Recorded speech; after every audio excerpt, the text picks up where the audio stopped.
Global ATI के YouTube channel पर एक बार फिर से आप सभी का स्वागत है। यह पार्ट 9 है। इससे पहले की जो भी क्लासेस हुई हैं वो ग्लोबल एटीआई के यूट्यूब चैनल पर पड़ी हुई हैं, जहाँ पे प्लेलिस्ट बना दी गई इलेक्ट्रिकल फर्स्ट ईयर के नाम से, इलेक्ट्रीशियन फर्स्ट ईयर के नाम से। आप लोग जाके वहाँ से आसानी से कोई भी क्लास देख सकते हैं। और यदि पीडीएफ आपको डाउनलोड करना है तो इस वेबसाइट को फॉलो करिए www.globaliti.org। यहाँ से जाके आप लोग आसानी से पीडीएफ भी डाउनलोड कर सकते हैं। ठीक है, हमने तरीका आपको कई बार बता चुका है। चलिए देखते हैं आज का अपना पहला क्वेश्चन। पहला क्वेश्चन क्या है हमारा, यदि तीन प्रतिरोध R1, R2, R3 समानांतर परिपथ में जुड़े हों तो कुल प्रतिरोध ज्ञात कीजिए। कुल प्रतिरोध आपसे पूछा है। तीनों प्रतिरोध कैसे जुड़े हुए हैं? तीनों प्रतिरोध समांतर क्रम में जुड़े हुए हैं। ठीक है, तो चलिए यहाँ पे थोड़ा सा हम लोग देख लेते हैं कि सीरीज में यदि जुड़ा होगा तो क्या होगा, श्रेणी क्रम में प्रतिरोध का मान कैसे निकालते हैं। ठीक है, श्रेणी क्रम में यदि हमें आर टोटल निकालना हो तो उसके लिए हम लोग कर लेते हैं R1 plus R2 plus R3 plus dot dot dot Rn।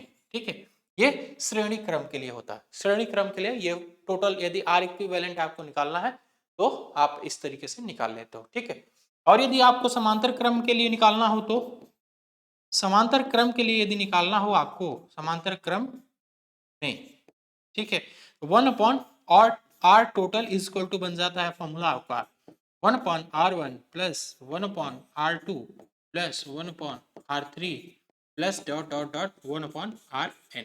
ठीक, ये बन जाता है हमारा समांतर क्रम के लिए। ठीक है, एक दो बातें थोड़ा सा और नोट कर लीजिए यहाँ पे श्रेणी क्रम और समांतर क्रम के लिए। श्रेणी क्रम में एक बात नोट कर लीजिए, यहाँ पे धारा समान होती है। ठीक है, धारा पूरे सर्किट में समान रहती है, समान रहती है। ठीक है, और समांतर क्रम में एक बात यहाँ पे नोट कर लीजिए, वोल्टेज समान रहता है। ठीक है, वोल्टेज समान रहता है। ये दोनों बातें नोट कर लीजिए थोड़ा सा। इतनी बात क्लियर हो गई। अब यहाँ पे पूछा आपसे क्वेश्चन में समांतर क्रम के लिए है, समांतर परिपथ के लिए है, तो देख लीजिए समांतर परिपथ के लिए कौन सा फॉर्मूला सही हो जाएगा। यहाँ पे देखिए R total equal to R1 plus R2 plus R3, ये तो हो गया आपके सीरीज क्रम के लिए। ठीक है, ये किसके लिए हो गया भाई? सीरीज के लिए। आर टोटल इक्वल टू दे दिया है 1/R1 plus 1/R2 plus 1/R3। देखिए आपके कंफ्यूजन के लिए ये चीज दिया हुआ है, ये आपके कंफ्यूजन के लिए दिया हुआ है। आपको दिखेगा कि सर यही तो आपने फॉर्मूला लिखा है 1/R1 plus 1/R2 plus 1/R3, लेकिन भाई यहाँ पे देखो ये क्या कर दिया है, ये ऊपर लिख दिया है, तो ये गलत हो जाएगा, बिल्कुल गलत हो जाएगा। ठीक है, इसको टिक नहीं करना है। RT is equal to 1/R1 plus 1/R2 plus 1/R3, ये भी नहीं होगा, तो यहाँ पे डी ऑप्शन बिल्कुल करेक्ट होगा। 1/R1 plus 1/R2 plus 1/R3, ये बिल्कुल करेक्ट है। ठीक है, ये एकदम सही आंसर है। यहाँ पे डी ऑप्शन बिल्कुल करेक्ट हो जाएगा। बाकी ये दो बातें जो हमने लिखी है आपके लिए, इन दोनों बातों को भी इंपॉर्टेंट बना के नोट कर लीजिए। चलिए देखते हैं दूसरा क्वेश्चन। दूसरा क्वेश्चन है कि ओम मीटर का पाठ्यांक खुले R2 परिपथ पर क्या होगा। खुले हुए R2 परिपथ पर क्या होगा। देखो यहाँ पे आपके सामने ये R2 परिपथ है। ठीक है, R2 है, ये है आपका R3 और ये है आपका R1। कहीं पे भी यदि बात हो जाएगी ओपन सर्किट की, कहीं पे भी यदि बात होने लगे किसकी, ओपन सर्किट की, यदि जैसे ही ओपन सर्किट की हम लोग बात करेंगे तो उसका मतलब क्या है, ओपन सर्किट जहां पे भी हुआ तो वहां पे रेजिस्टेंस की वैल्यू इनफाइनाइट होना तय है। और यदि शॉर्ट सर्किट की बात करेंगे तो रेजिस्टेंस की वैल्यू 0 होना तय है। ठीक है, तो यहाँ पे लिखिए कि ओपन ओपन सर्किट के लिए, ओपन सर्किट के लिए प्रतिरोध का मान, प्रतिरोध का मान अनंत होता है। ठीक है, अनंत होता है। और शॉर्ट सर्किट के लिए, शॉर्ट सर्किट के लिए प्रतिरोध का मान, प्रतिरोध का मान शून्य होता है। ठीक है, शून्य होता है। इतनी बात क्लियर हो गई। यहाँ पे आपको ओपन सर्किट दिख रहा है, ओपन सर्किट दिख रहा है, तो इसका मतलब यह है कि हमारा जो ओम मीटर है वो क्या दिखाएगा, इनफाइनाइट वैल्यू को दिखाएगा।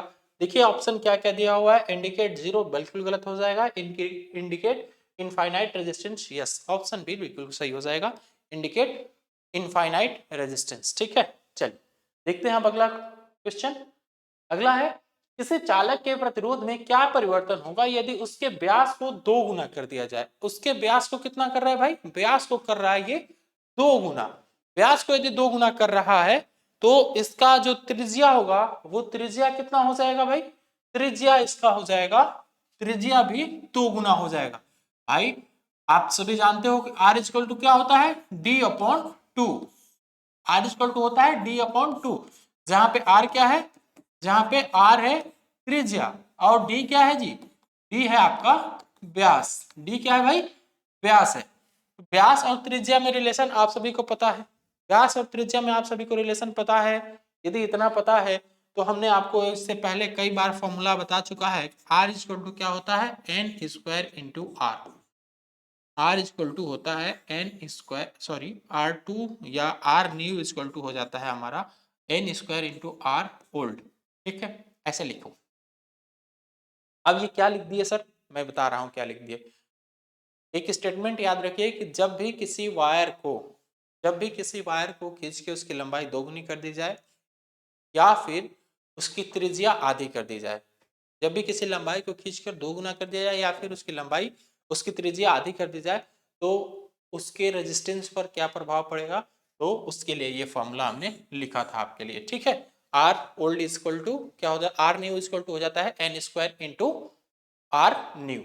ठीक है, सॉरी यार मैं गलत ही बोल दे रहा हूं, R new equal to N square into R old. ठीक है, अब यहाँ पे आर न्यू कितना हो जाएगा, आर न्यू हो जाएगा हमारा कितना भाई, कितना कर रहा है, आधा कर रहा है ना, 1/2 कर रहा है, तो 1/2 का स्क्वायर इंटू आर ओल्ड।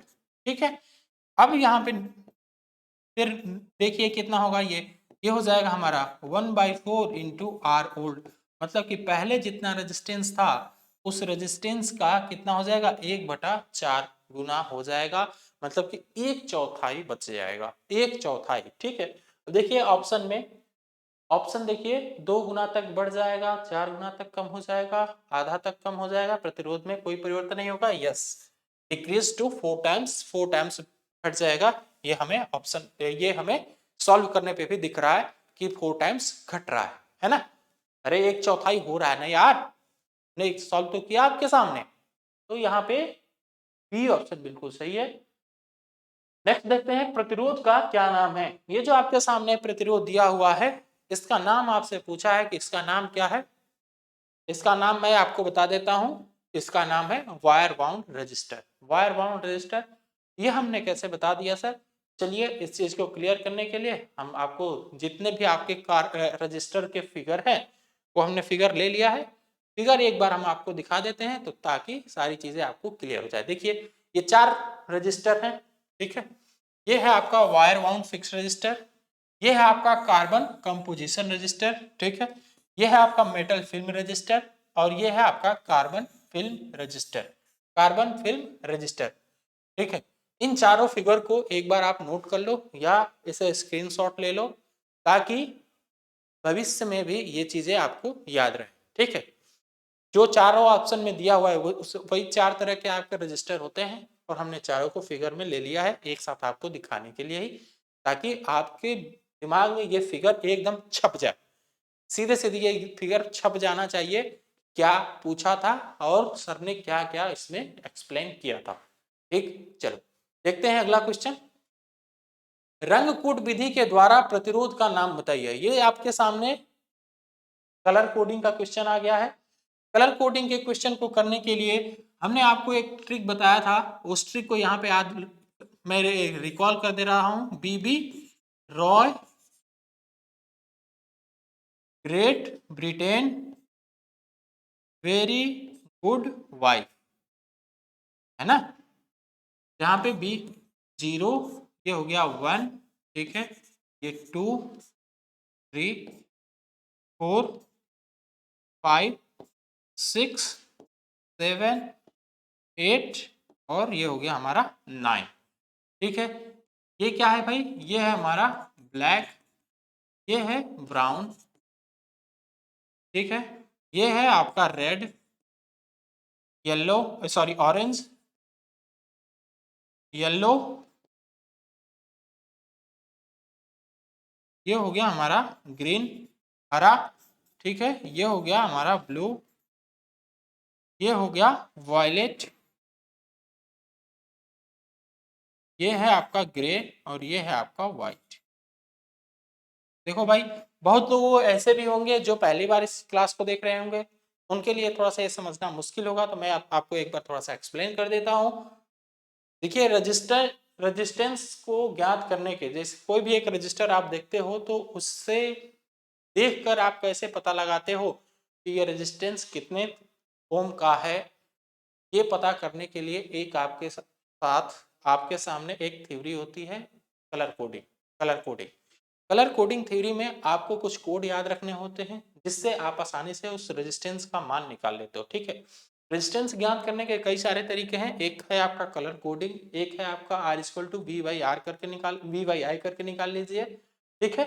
और फिर एक है आपका कि वोल्ट मीटर और एमीटर से, वोल्ट मीटर से आप रेजिस्टेंस वोल्टेज चेक कर लीजिए और आई से आप, एमीटर से आप करंट मेजर कर लीजिए, दोनों का अनुपात निकाल लीजिए तो भी आप रेजिस्टेंस निकाल लेंगे। या फिर आपके पास मल्टीमीटर है तो मल्टीमीटर से आप रेजिस्टेंस चेक कर लीजिए, ये भी एक तरीका है। या फिर ओम मीटर से भी आप रेजिस्टेंस चेक कर सकते हैं, ठीक है। तो ये रेजिस्टेंस ज्ञात करने के कई सारे तरीके हैं, जिसमें से एक तरीका है आपका कलर कोडिंग। कलर कोडिंग को याद करने का सबसे आसान तरीका हमने आपके सामने ट्रिक लिख दिया हुआ है, इसको आसानी से याद कर सकते हैं। BB Rao Great Britain very good wife, ठीक है, ऐसे आप लोगों को याद करना होता है। अब ये जो हमने आपके सामने 0 1 2 3 4 5 6 7 8 9 लिखा है ना, यही कोड है इसका, यही कोड है। ये तो हो गए कलर, ये टोटल 9 कलर 10 कलर हो गए इसके, और ये हो गए इसके कोड, इसलिए इसको कहा जाता है कलर कोड। कलर कोड, ठीक, कलर कोड तरीका है। अब देखो यहाँ पे सबसे पहले दिखा हुआ है रेड, सबसे पहला ऑप्शन क्या हुआ, रेड। जो आपके रेजिस्टेंस होते हैं वो resistance 4 band 5 band 6 band, 3 band में आते हैं, ठीक है।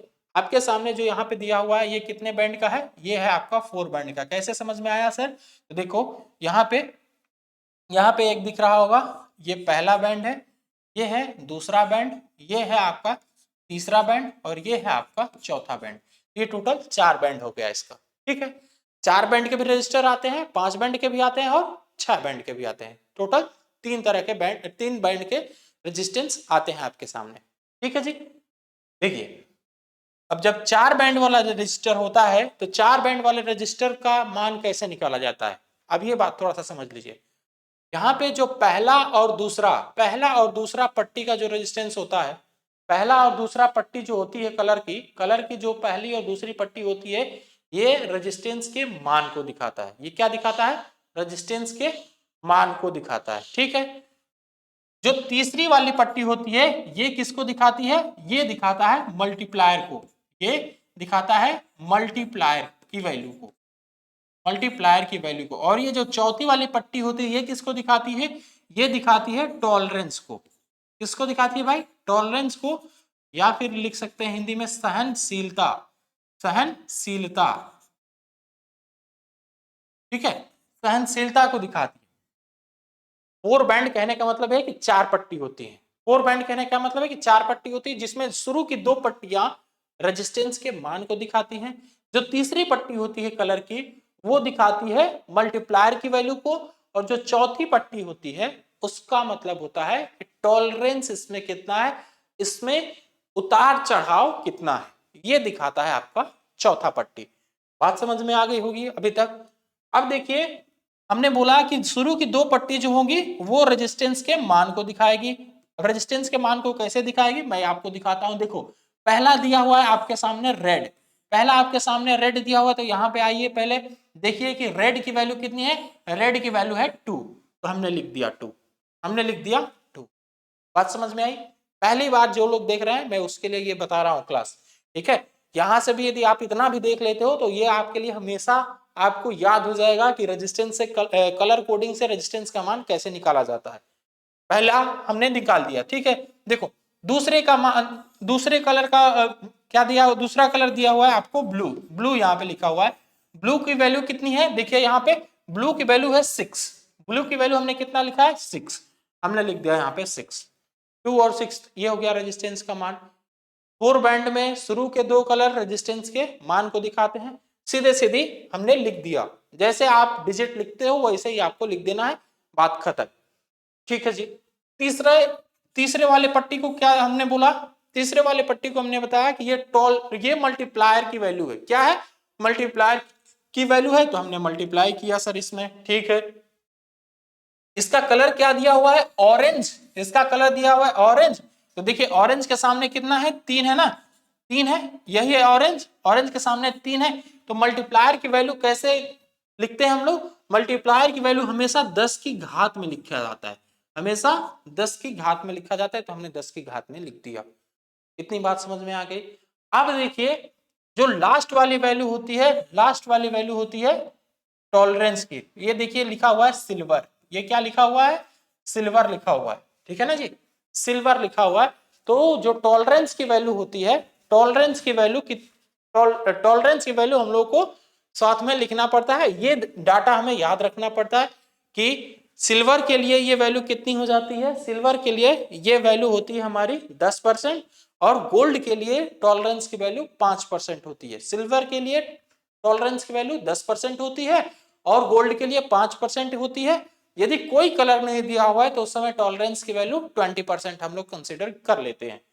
क्लियर बात। तो ये तो हो गया रेजिस्टेंस का मान। अब टॉलरेंस कैसे होगा, हमने बताया ना कि टॉलरेंस मतलब उतार चढ़ाव, मतलब प्लस माइनस कितना 10%, प्लस माइनस 10%। ठीक, ये हो गया हमारा इस रेजिस्टेंस का मान।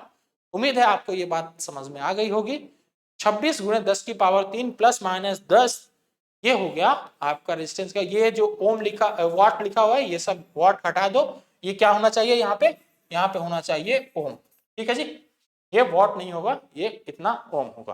ठीक है, चलो देखते हैं अगला क्वेश्चन। ओम मीटर को अरेखीय क्रम में क्यों संयोजित किया जाता है, ओम मीटर को अरेखीय क्रम में क्यों संयोजित किया जाता है।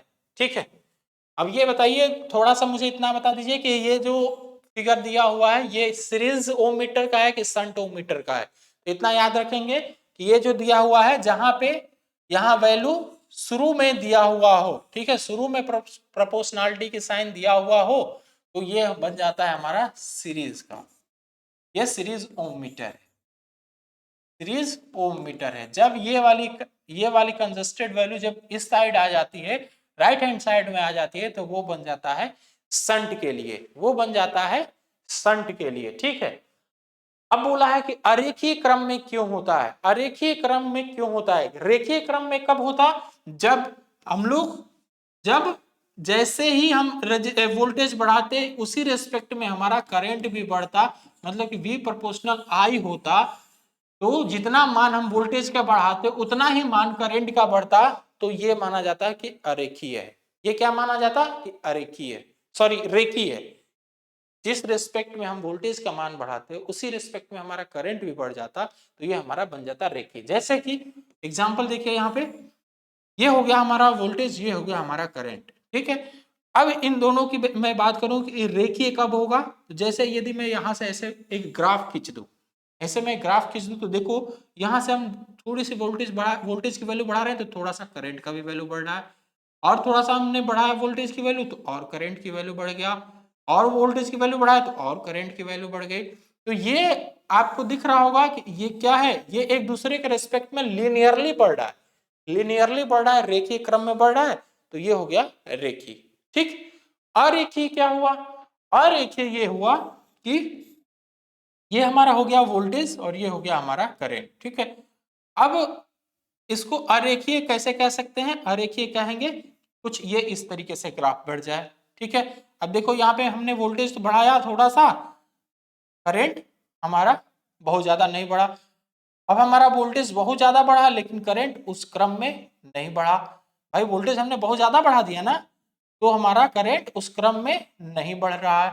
ठीक है, अब ये क्या हो गया, ये अरेखीय हो गया, या फिर ऐसे भी कह सकते हो, ये कुछ ज्यादा ही आपको कंफ्यूज कर रहा होगा, तो आप इस ग्राफ को कुछ इस तरीके से ड्रॉ कर लो, तब आपको क्लियरली समझ में आ जाएगा। अब देखो इधर आके वोल्टेज की वैल्यू कांस्टेंट हो गई, लेकिन करंट की वैल्यू बढ़ रही है, करंट की वैल्यू बढ़ रही है, तो ये क्या है, ये है आपका अरेखीय ग्राफ। ठीक है जी, और ये है आपका रेखीय ग्राफ। रेखीय और रेखीय ये दोनों बात आपको समझ में आ गई होगी। ठीक है, बात दोनों समझ में आ गई होगी। तो जब v प्रोपोर्शनल टू i होगा उस समय हमारा ग्राफ जो बनेगा वो रेखीय का बनेगा, और जब v प्रोपोर्शनल टू i का नहीं होगा, जब v प्रोपोर्शनल टू i नहीं होगा, उस साइड कोई स्क्वायर की टर्म आ जाए, तो उस समय हमारा जो ग्राफ होगा वो अरेखीय हो जाएगा। बाकी अब हम लोग देखते हैं option, voltage is directly proportional to resistance, तो इस समय ग्राफ जो हमारा बनेगा वो रेखीय बनेगा, ये बात गलत हो गई। Current is inversely proportional to resistance, current is inversely proportional to resistance. ठीक है, यहाँ पे देख लेते हैं थोड़ा सा और आगे, resistance is inversely proportional to square of current, voltage is directly proportional to square of current, voltage is directly proportional to square of current. तो यहाँ पे हमारा कौन सा ऑप्शन सही होगा भाई, current is inversely proportional to resistance, I inversely proportional to resistance, ये ऑप्शन बिल्कुल करेक्ट हो जाएगा। ठीक है, चलिए,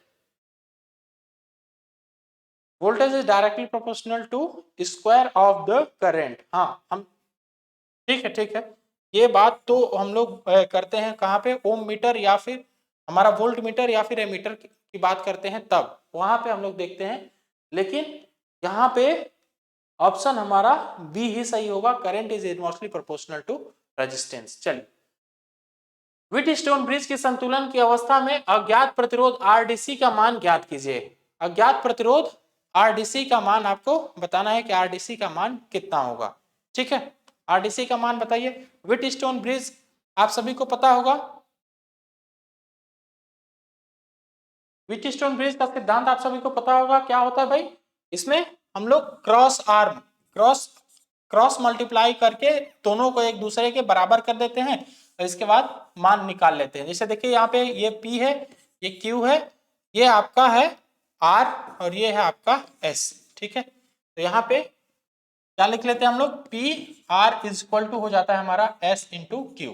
ठीक है, P R is equal to हो जाता है S इंटू क्यू, या फिर इसी चीज को हम लोग ऐसे भी लिखते हैं कि P upon is equal to होता है Q अपॉन R, इसी चीज को ऐसे भी लिखते हैं। यही तो है हमारा व्हीटस्टोन ब्रिज का सिद्धांत। ठीक है, अब चलिए आपको निकालना क्या है, ये RDC का मान निकालना है ना, RDC का मान निकालना है, मतलब ये वाली वैल्यू आपको निकालनी है। ठीक है, चलो मैं इसको हटा देता हूं, मैं यहाँ पे सीधे सीधे मल्टीप्लाई करता हूं। देखिए PAB का मान कितना दे रखा है आपको क्वेश्चन में, PAB का मान दिया हुआ है 500। ठीक है, तो मैं यहाँ पे रख दिया 500। ठीक है, RDC का मान आपको नहीं दिया हुआ, तो ये RDC हमने ऐसे ही रख दिया। ठीक है जी, फिर आपको QBC का मान दिया हुआ है कितना, QBC का मान 300 दिया हुआ है, हमने यहाँ पे 300 रख दिया। ठीक है, इसके बाद SAO का मान कितना दिया हुआ है 15, तो हमने यहाँ पे 15 रख दिया। अब ये RDC के मान निकाल लो यहाँ से, RDC इक्वल टू क्या हो जाएगा, 300 मल्टीप्लाइड बाई 15 डिवाइड बाई 500। ठीक है, ये देखो ये गया ये गया। ठीक है, दोनों 2 जीरो से 2 जीरो कैंसिल हो गया, अब 5 से 15 कट गया 3 बार में, तो RDC का मान निकला कितना, RDC का मान निकला 9 ओम, 9 ओम RDC का मान निकला। यस, यहाँ पे बी ऑप्शन बिल्कुल करेक्ट दिख रहा है हमें, RDC इक्वल टू कितना हो जाएगा 9 ओम, 9 ओम बिल्कुल करेक्ट है। नेक्स्ट देखते हैं, किस पदार्थ में ऋणात्मक तापमान गुणांक का गुण होता है, किस पदार्थ में ऋणात्मक तापमान गुणांक का गुण होता है, तो वो है हमारा माइका। माइका में हमें क्या देखने को मिलता है जी, माइका में देखने को मिलता है निगेटिव टेम्परेचर कोफिशिएंट। ठीक, चलो अगला देखते हैं कि ओम के नियम से संबंधित विद्युत राशियां कौन सी है। ओम के नियम से संबंधित कौन कौन सी है भाई, एक हमारा वोल्टेज है, एक हमारा करंट है और एक हमारा रेजिस्टेंस है। यही तीन राशि जो है ये विद्युत के ओम के नियम से संबंधित है। तो यहाँ पे current, voltage and resistance, C option बिल्कुल सही हो जाएगा, है ना। देखते हैं अगला क्वेश्चन, समांतर परिपथ में R2 का मान ज्ञात कीजिए। यहाँ पे R2 का मान पूछा है आपसे, ये है R2, ये है R2, इसका मान आपसे पूछा है, ठीक है। इसका मान पूछा है तो आप मान आसानी से निकाल लेंगे। देखिए यहाँ पे दिया हुआ है 24 वोल्ट और यहाँ पे दिया हुआ है 15 एम्पियर। टोटल करंट कितनी बह रही है? टोटल करंट बह रही है 15 एम्पियर की, ठीक है। 15 एम्पियर की टोटल करंट बह रही है और सर्किट में R1 का मान दिया हुआ है कितना? R1 इक्वल टू दिया हुआ है 8 ओम, R2 इक्वल टू दिया हुआ, R2 आपको निकालना है, R2 क्वेश्चन मार्क है, और R3 आपको दिया हुआ है 3 ओम। इसको निकालने के कई सारे मेथड है। अब हम आपके सामने 2-3 मेथड लिख दे रहे हैं, किसी एक मेथड से आप अप्लाई करके तुरंत इसका आंसर निकाल लीजिएगा, ठीक है। बाकी हम आपके सामने 2-3 मेथड यहाँ पे लिख दे रहे हैं, ठीक है जी। चलिए देखो, एक तरीका तो आपके सामने ये है कि आप R total is equal to लिख लीजिए 1/R1 plus 1/R2 plus 1/R3, ठीक है। आप कहेंगे कि सर R टोटल तो हमको दिया नहीं हुआ है और R2 भी नहीं दिया हुआ है, तो एक ही इक्वेशन में दो अननोन हो गए, कैसे निकालेंगे? मैं बता रहा हूं, आप R टोटल पहले निकाल लो। R टोटल की वैल्यू क्या दे रखी है आपको? 24/15, 24/15। यहाँ से बी बाई आई करके आप आर टोटल की वैल्यू निकाल लिए। आर टोटल की वैल्यू जैसे ही आपको पता चली, तो अब ये वैल्यू आपको पता चल गया। अभी इसको क्या लिख लेंगे आप? 24/15, तो इसको मैं क्या लिख सकता हूँ? 8/5, ठीक है। तो यहाँ पे मैं लिख दूं 5/8 equal to 1/8 plus 1/R2 plus 1/3। इसको सॉल्व आउट करेंगे तो आपका आंसर निकल के आ जाएगा कितना? 6 ओम, ठीक है। आपका आंसर कितना निकल के आ जाएगा? 6 ओम। यहां से भी आप कर सकते हैं, यहां से यदि नहीं करना चाहते हैं तो कोई बात नहीं, एक तरीका और है। एक तरीका और क्या है? देखिए, ये बोला है कि कितना है भाई? ये है हमारा 24 वोल्ट। एक चीज आप जानते हो कि पैरेलल में हमेशा क्या समान रहता है? वोल्टेज। पैरेलल में हमेशा क्या समान रहता है जी? वोल्टेज। वोल्टेज समान रहता है, ठीक है सर। तो यहाँ पे भी कितना होना चाहिए? यहाँ पे भी होना चाहिए 24 वोल्ट ही। यहाँ पे भी कितना होना चाहिए? 24 वोल्ट होना चाहिए। यदि 24 वोल्ट होना चाहिए तो इसमें करंट कितना आना चाहिए? 8 तरीका 24 मतलब 8 एम्पियर। I3 का मान कितना होगा?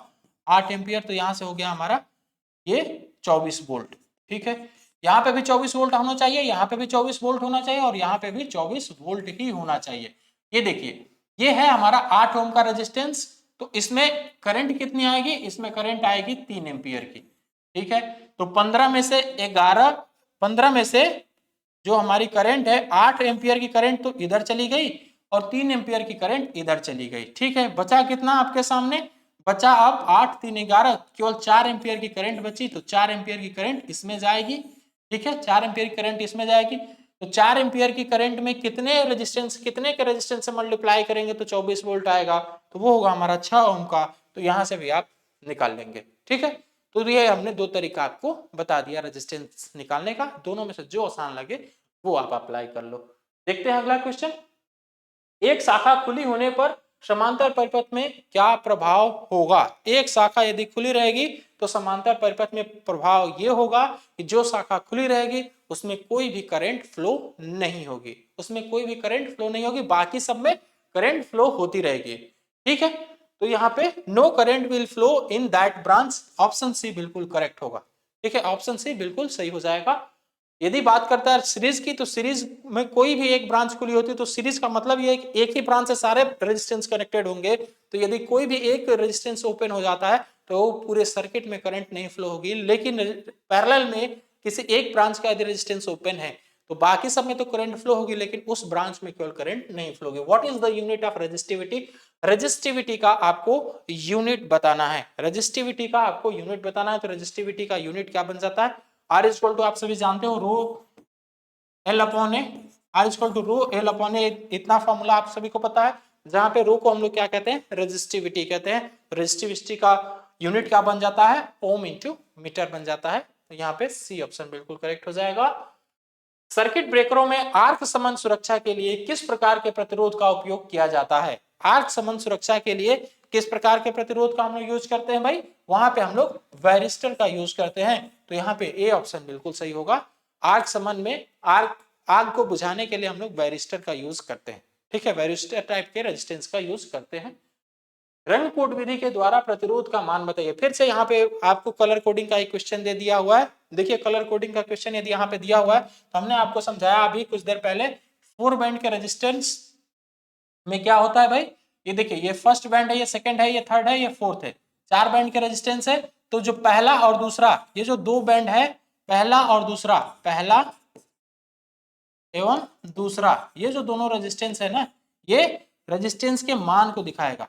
दूसरा बैंड, पहला और दूसरा बैंड रेजिस्टेंस के मान को बताता है, ठीक है जी, बताता है। जो तीसरा बैंड है, तीसरा बैंड क्या बताता है, तीसरा बैंड मल्टीप्लायर की वैल्यू को दर्शाता है, मल्टीप्लायर की वैल्यू को दर्शाता है,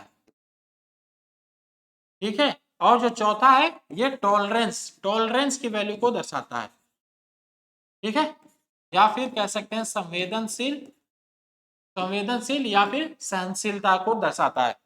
ये 4 बैंड का रेजिस्टेंस आपके सामने दिया हुआ है। अब देखिए मैं यहाँ पे सीधे सीधे आपको कलर कोडिंग दिखा देता हूं। ये पहला दिया हुआ है रेड, तो रेड का हमने अभी आपको कुछ देर पहले बताया था, रेड का वैल्यू कितना था 2, ग्रीन का वैल्यू कितना था भाई 5। अरे यार यहाँ पे लिख लो ना तुरंत, B Roy Great Britain very good wife, ठीक है, 0 1 2 3 4 5 6, ये ग्रीन की ही बात किया है ना, तो ग्रीन का हमने लिख दिया 5, तो ये 25 हो गया, ठीक है। मल्टीप्लायर की वैल्यू क्या दिया हुआ है यार, ये ऑरेंज लिखा है ना, तीसरा मल्टीप्लायर की वैल्यू दिखाता है।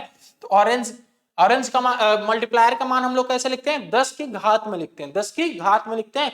तो 10 गुणे 3, 10 की पावर 3 हो गया ऑरेंज के लिए, ठीक है। यहाँ पे देखो गोल्ड दिया हुआ है, इससे पहले वाले क्वेश्चन में सिल्वर दिया था, सिल्वर के लिए हमने बताया था टॉलरेंस का मान 10% होता है, जबकि गोल्ड के लिए 5% होता है। गोल्ड के लिए कितना होता है 5% उतार चढ़ाव, मतलब 5% प्लस माइनस। तो यहाँ पे 25 गुणे 10 की पावर 3 प्लस माइनस 5%। देखिए कौन सा ऑप्शन है, ऑप्शन सी दिख रहा होगा, तो ये सी बिल्कुल करेक्ट हो जाएगा।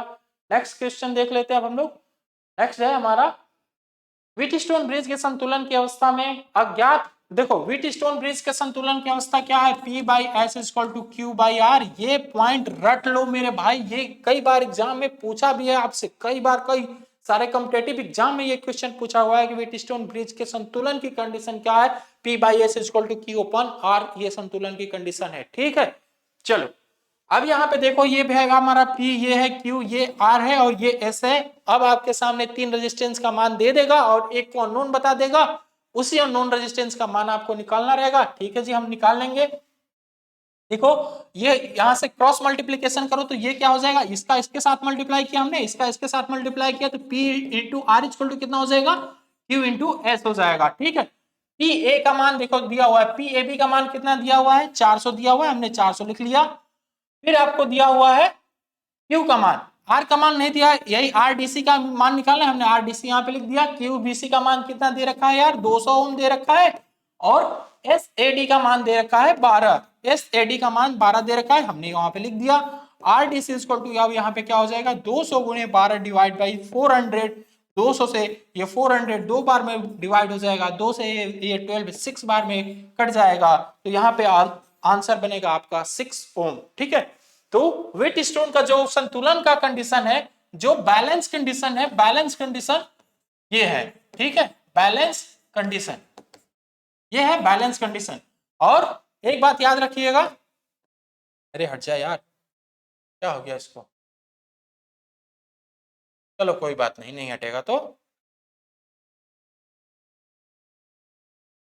नहीं हटेगा, कोई बात नहीं। एक कंडीशन और याद रखिएगा कि जब व्हीटस्टोन हमारा बैलेंस कंडीशन संतुलन की अवस्था में आता है, उस समय गैल्वेनोमीटर में, यहाँ पे जो गैल्वेनोमीटर हमने लगाया है, इस गैल्वेनोमीटर में कोई करंट फ्लो नहीं होती है।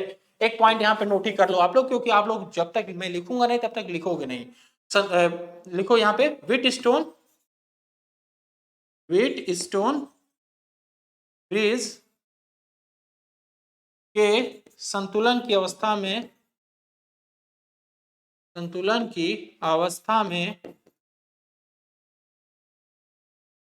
गैल्वेनोमीटर में कोई करंट नहीं फ्लो होती है। गैल्वेनोमीटर में कोई करंट फ्लो नहीं होती है। ठीक है, चलिए ये था आज का आपका क्वेश्चन।